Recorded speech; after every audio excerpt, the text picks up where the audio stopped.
L'Église de Jésus-Christ ne peut plus continuer d'ignorer des géants de la foi tels que Theodore Austin Sparks, Watchman Nee ou Baxing.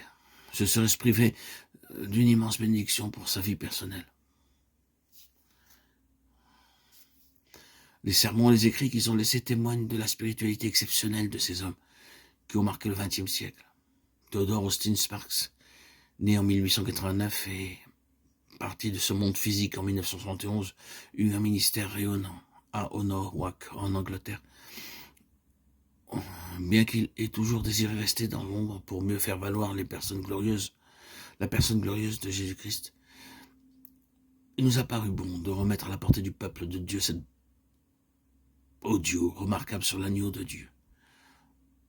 L'auditeur est non seulement invité à ne pas en rester au salut initial, mais à pénétrer pleinement dans le dessein éternel de Dieu. C'est sans doute à cet engagement sans réserve que nous sommes ici conviés en tant que chrétiens. Bien que ces sermons aient été écrits en 1952, ces méditations se révèlent d'une étonnante actualité aujourd'hui, en 2025, au XXIe siècle.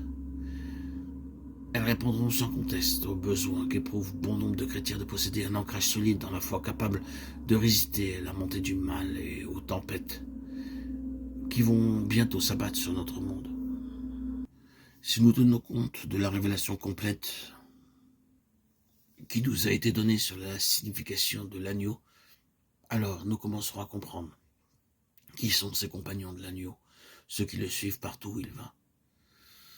Nous reviendrons là-dessus plus tard, mais à présent, nous nous limiterons à 1 ou 2 points.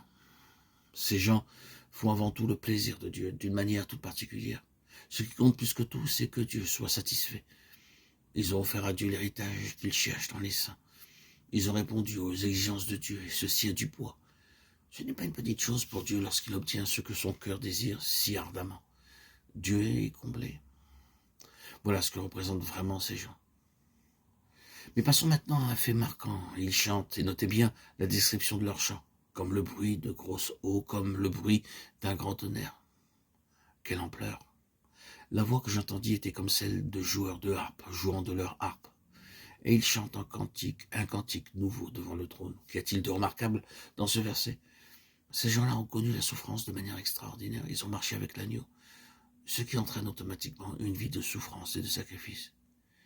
Et ils chantent de tout leur cœur, avec une telle force et un tel impact que l'apôtre a du mal à trouver les mots pour décrire ce cantique.